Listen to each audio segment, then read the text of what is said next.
음악의 다채로운 시선으로 다가가면서 클래식의 세계 한 걸음 더 깊이 더 넓게 들어가 봅니다.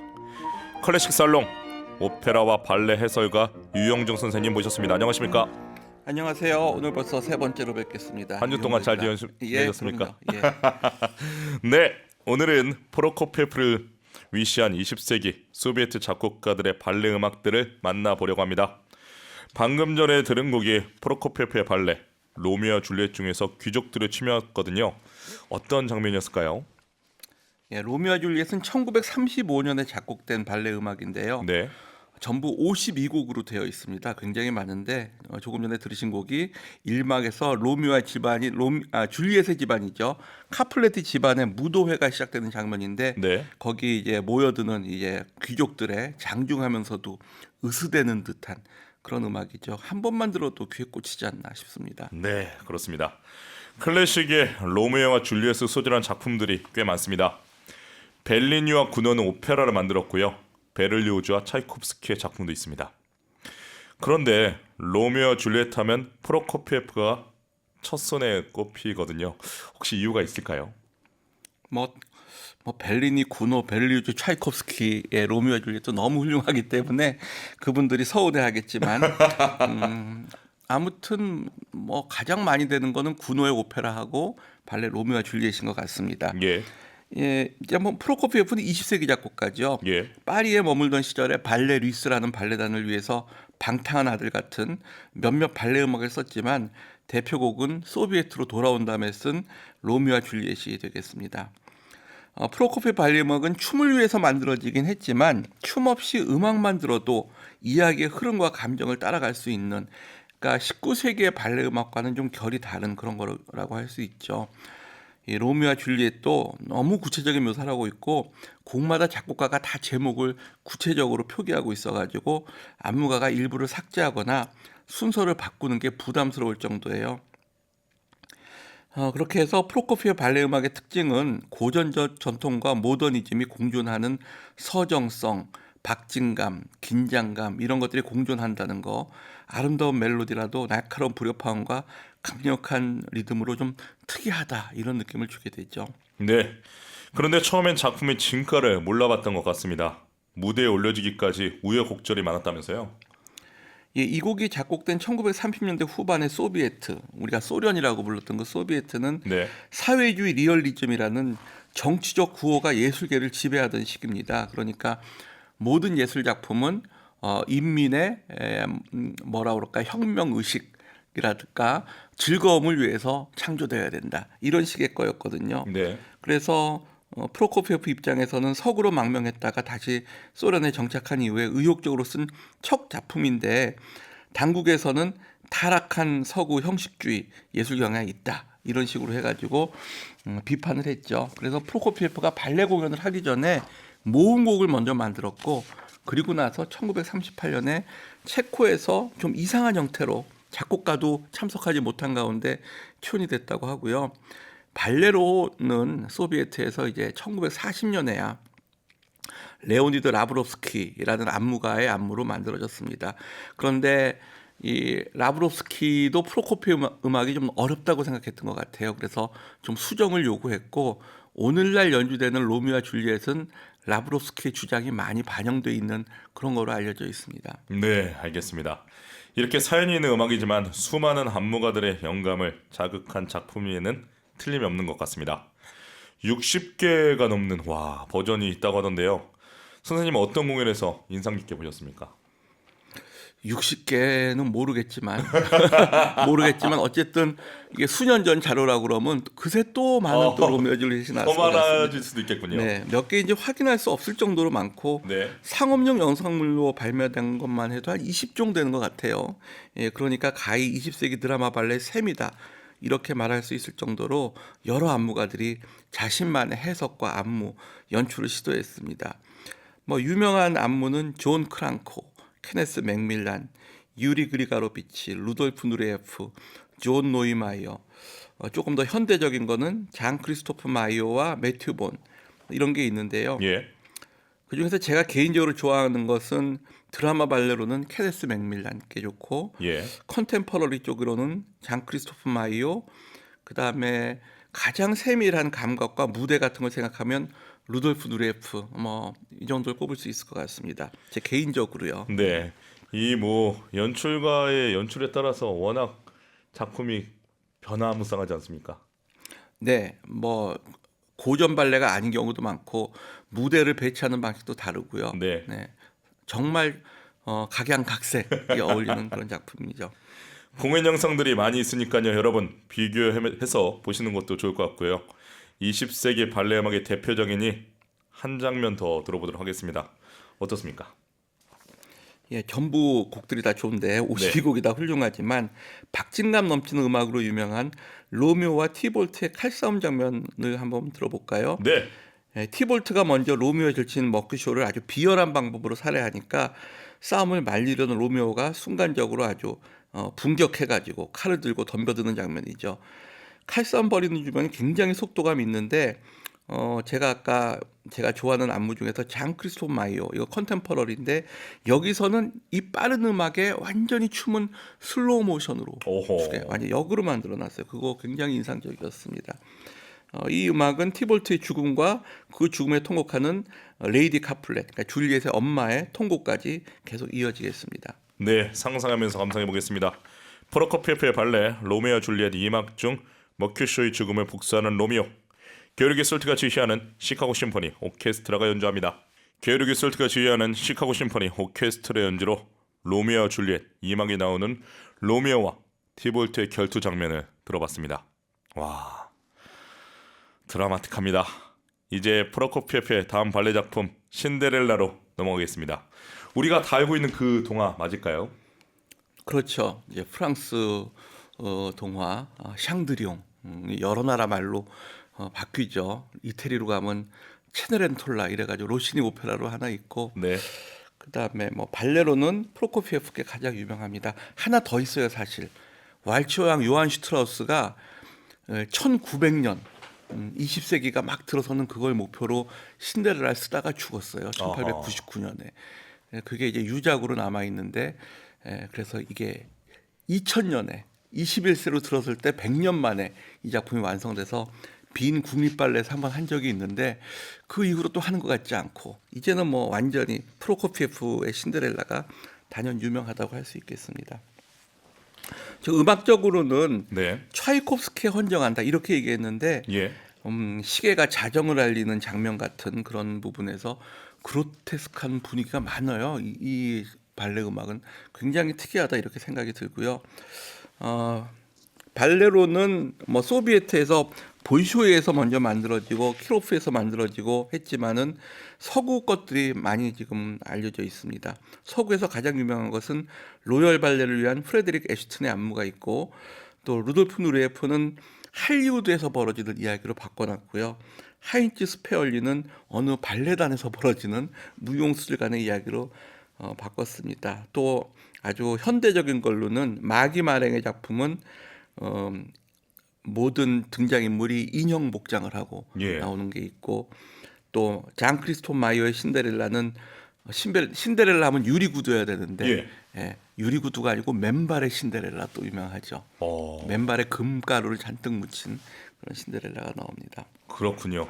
아, 이야기를 들어보니까 참 더 여러 작품들이 눈에 그려지면서 흥미진진한데요. 우선 음악부터 듣고 이야기 계속 나눠보겠습니다.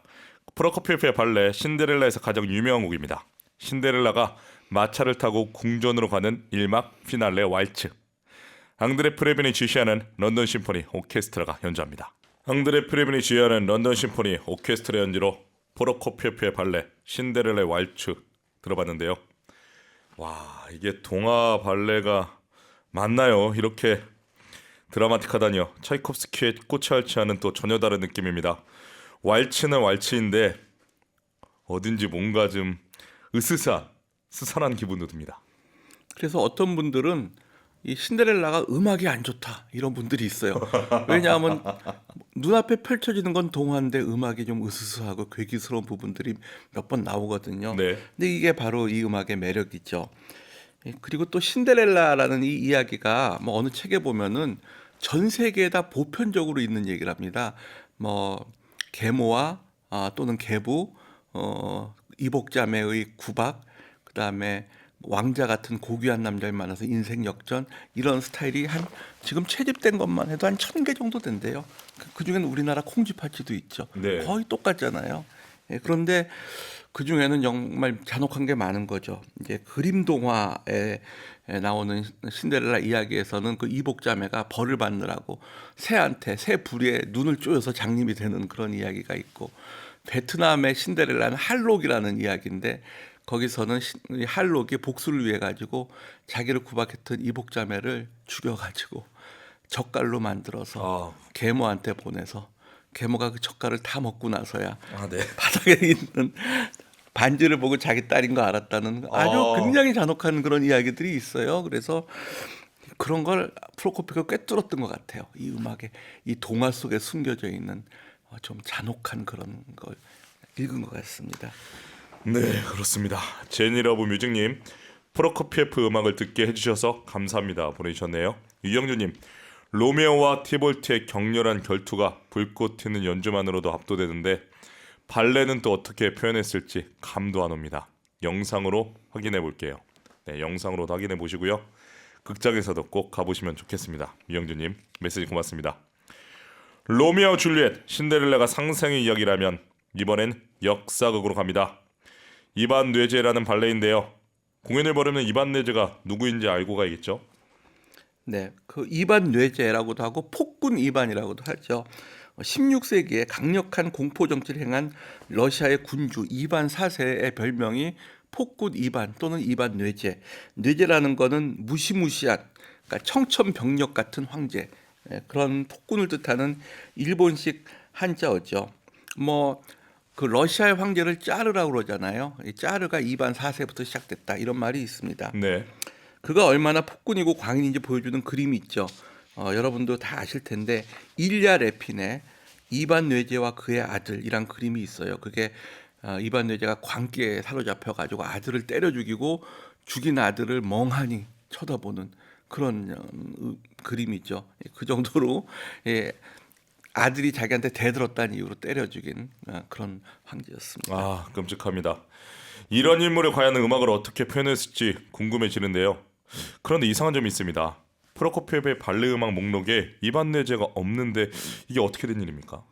저도 이 발레 처음 봤을 때 어리둥절했어요. 예. 아무리 찾아도 이반 뇌제가 없는데, 근데 대신 영화 음악이 있습니다. 1944년에 소비에트 영화의 거장 세르게이 에이젠슈타인, 전함 포테킨 만든 그 사람이죠. 그 사람이 이반 뇌제라는 2부작 영화를 만들어요. 그 영화 음악을 이제 프로코피에프가 쓴 거예요. 그래서 이거를 이제 나중에 또 이따 말씀드리겠지만 유리 그리가로비치라는 위대한 안무가가 이반 뇌제를 발레로 만들면서 영화에 사용된 음악, 그다음에 알렉산더 네프스키라는 프로코피에프 다른 관현악 작품, 또 교향곡 3번, 이런 것들을 조합해 가지고 한 편의 발레를 새로 만들어낸 거죠. 그렇군요. 일단 로메오 줄리엣, 신데렐라와는 소재 자체가 다릅니다. 2차 대전으로 소련과 독일이 전쟁을 하던 막바지에 작곡됐고요. 발레 초에는 1975년 사회주의 소련 체제였거든요. 이런 사회적 배경이 작품에도 많이 작용했지 않았나 생각해 봅니다. 어떤가요? 어떤 의미에서 보면 그 스탈린 시대 소비에트가 정말 공포 그 자체였잖아요. 그래서 이반 뇌제라는 그런 옛 소비에트의 폭군을 내세워 가지고 그때보단 낫지 않냐, 이런 걸 보여주려는 의도도 있을 것 같고, 또는 반대로 아마 에이젠슈타인 감독의 이유는 지금의 스탈린이 옛날 이반 뇌제나 마찬가지다는 그런 식의 은유적인 비판이었을 수도 있을 것 같습니다. 아무튼 이 발레에서도 이 음악과 춤이 엄청난 광기와 카리스마를 아주 잘 담아내고 있는데, 예를 들면 이반 뇌제가 15이든가요? 아주 어린 나이에 황제로 등극하면서부터 그동안 자기를 갖고 놀았던 그 귀족들을 단칼에 쳐버리기 위해서 공포스러운 행동을 하는 그런 게 정말 우아하게 그렇게 그려져 있습니다. 그런 폭군이 또 자기 아내 아나스타샤 앞에서는 한없이 부드럽고 아주 순정적인 그런 남편이 돼요. 그런데 이 아나스타샤가 이제 황제를 싫어하는 귀족들에게 독살을 당하거든요. 그러니까 그 복수가 또 펼쳐집니다. 그 복수와 또 그 죽인 자기의 정적들을 조롱하는 장면 이런 것들도 뭐 끝날 때까지 아주 압도적인 그런 작품이라고 할 수 있겠습니다. 이야기만 들어도 소름이 쫙 돋는데요. 이것도 꼭 찾아보고 싶어집니다. 프로코피에프는 총 8개의 발레 작품을 남겼는데요. 지금 혹시 말씀 안 하신 작품 중에서도 하나 더 추천해 줄 수 있을까요? 이 프로코피에프의 마지막 발레가 우랄 지역의 전설을 바탕으로 한 석화, 돌꽃이란 뜻이에요. 네. 얼마 전에 돌아가신 윤석화 선생님도 돌꽃이란 이름이었거든요. 윤석화 선생의 석화와 같은 건데요. 네.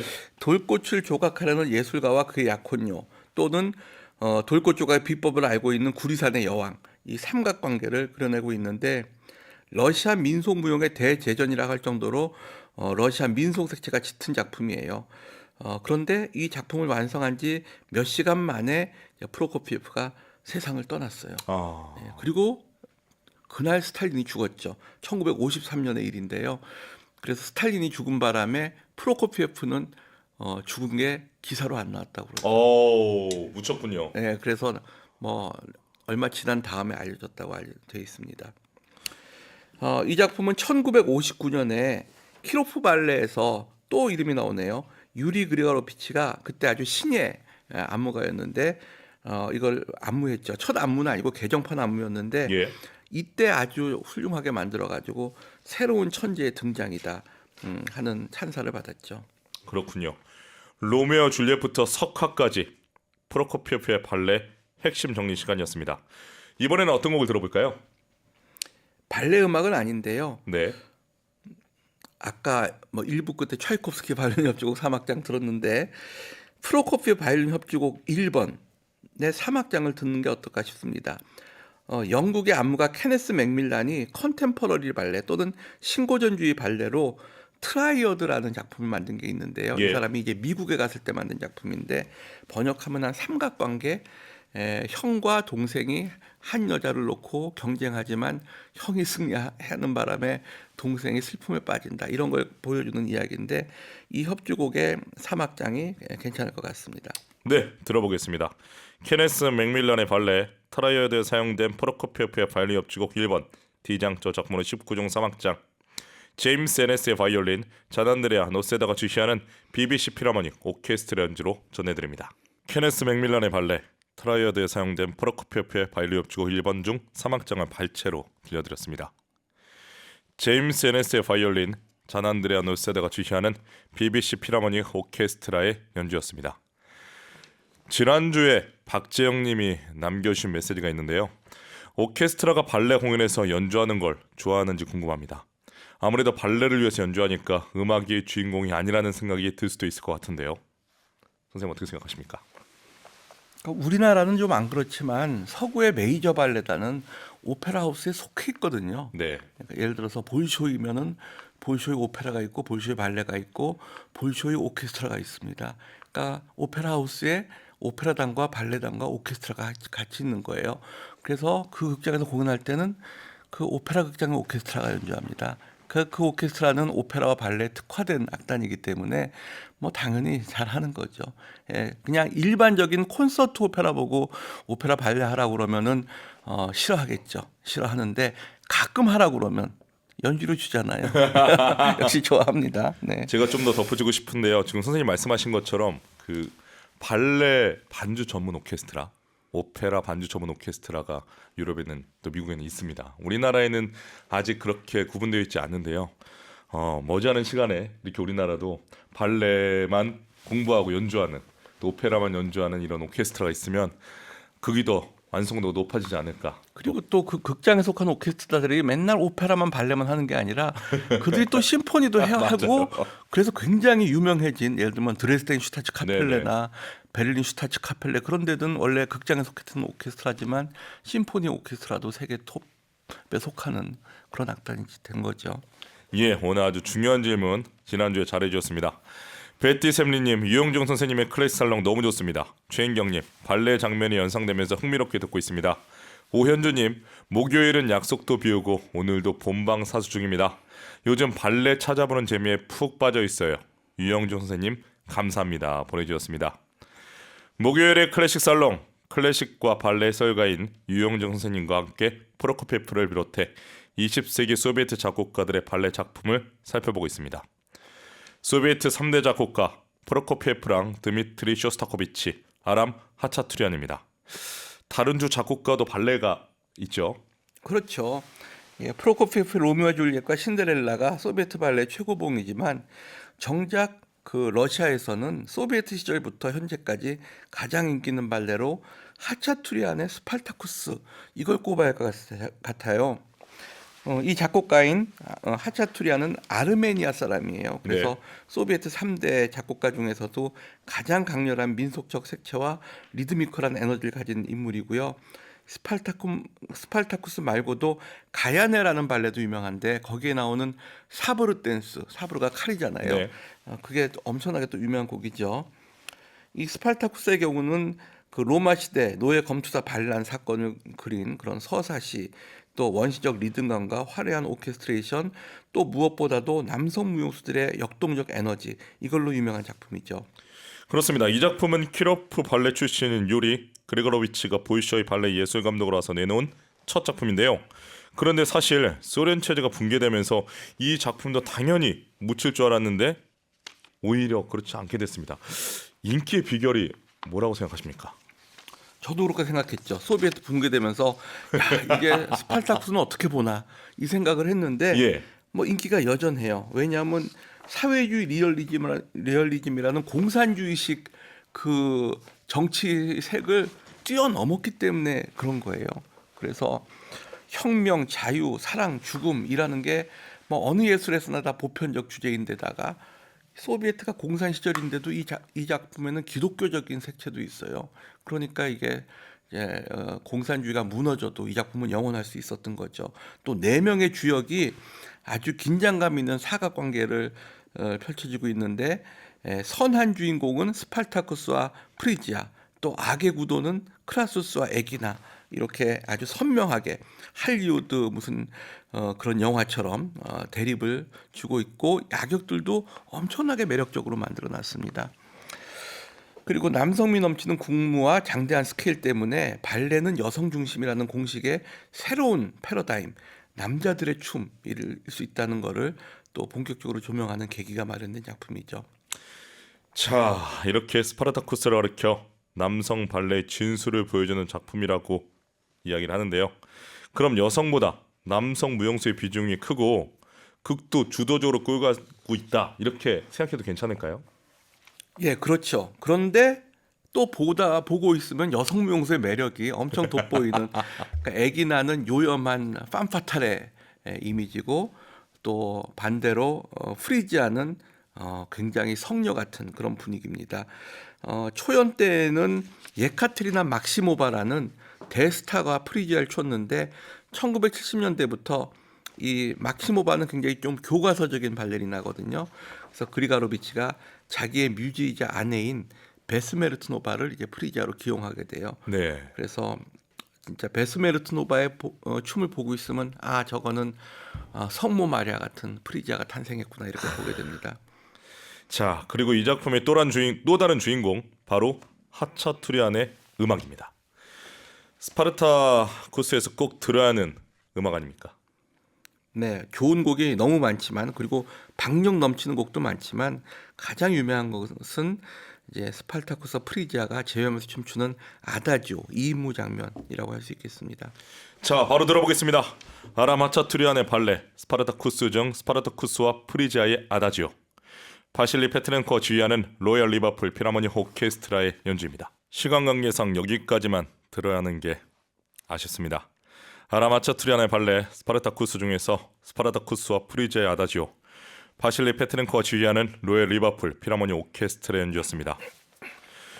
오늘 유영정 선생님 말씀에서 계속 등장하는 이름이 하나 있는데요.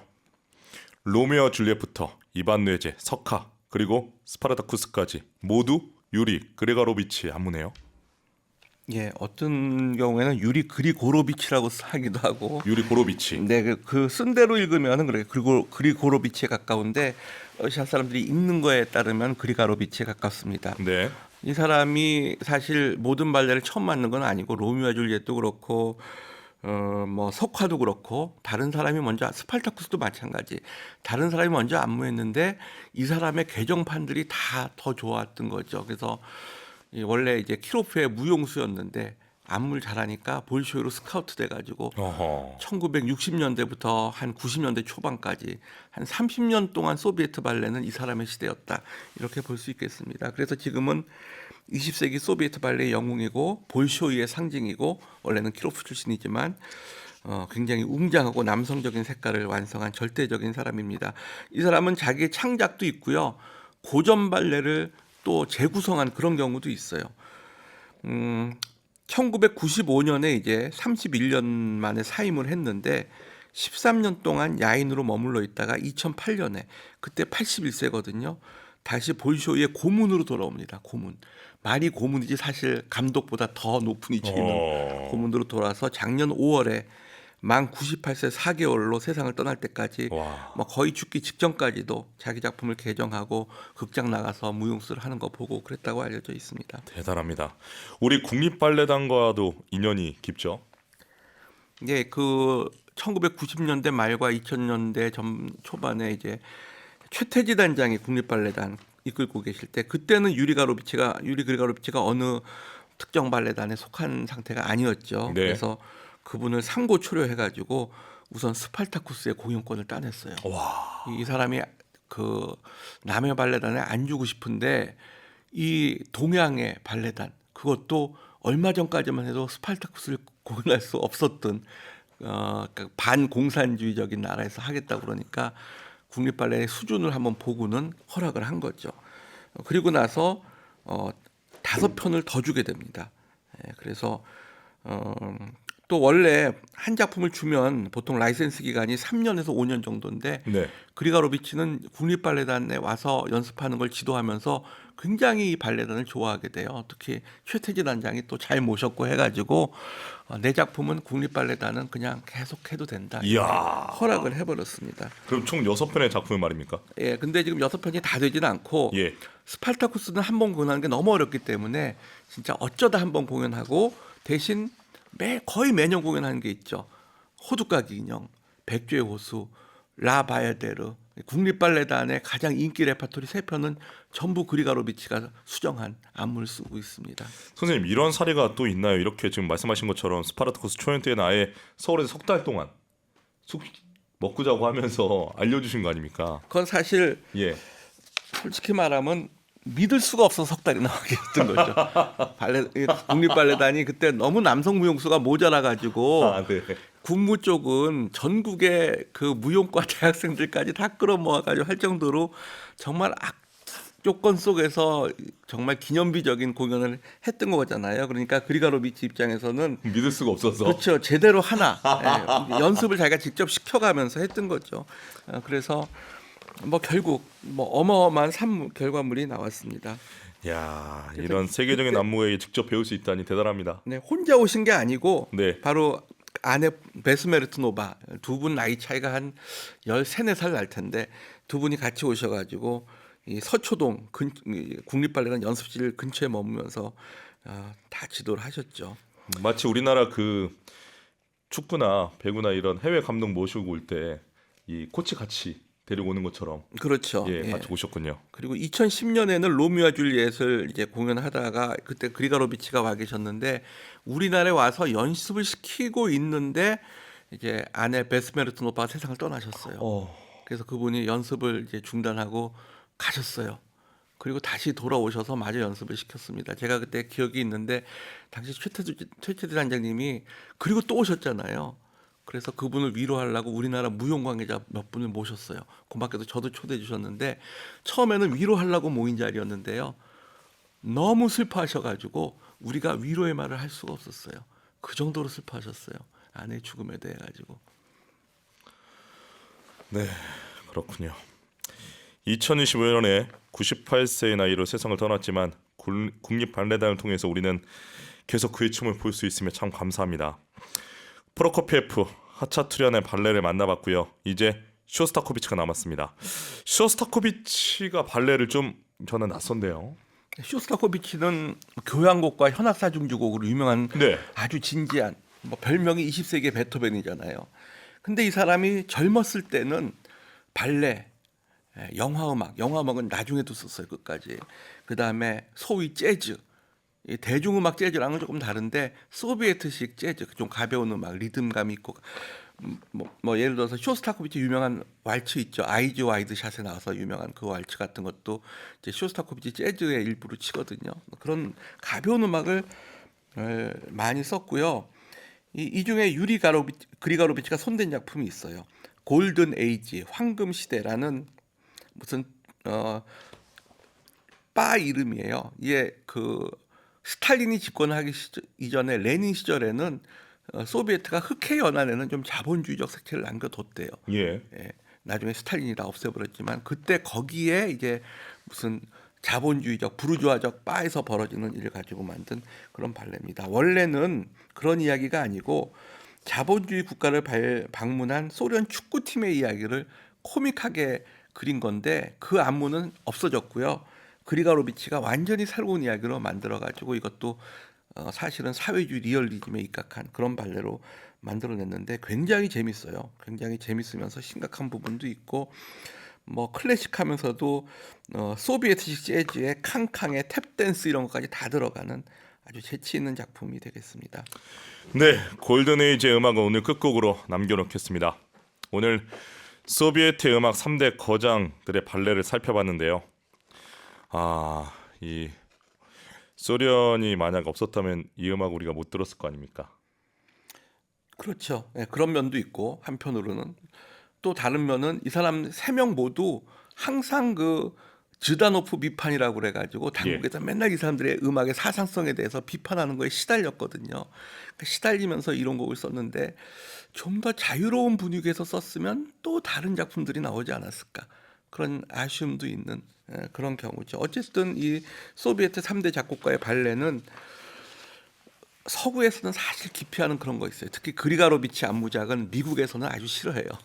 너무 소비에트 냄새 난다고 그래가지고. 근데 네네. 그거 사실 질투하는 것 같아요. 자기네들은 도저히 만들 수 없는 그런 작품들이기 때문에. 어쨌든 아주 20세기 현대이지만 귀한 고전과 현대와 전통이 잘 결합된 명작들이라고 생각됩니다. 네, 선생님 덕분에 3주 동안 발레에 푹 빠질 수 있는 시간이었습니다. 아쉬운데요, 선생님. 예, 뭐 발레 음악이 그래도 다른 클래식 음악보다는 조금 쉽잖아요. 듣기 쉽고 또 발레를 직접 보시면 여러분께서 저도 그랬는데 발레 보고 감탄한 게 인간 육체의 기적을 느낄 수 있어요. 예, 네. 그걸 생각하시면 되겠습니다. 네, 선생님 3주 동안 정말 수고 많으셨습니다. 좋은 말씀해 주신 거 잊지 않고 있겠습니다. 감사합니다. 또 모시겠습니다. 감사합니다.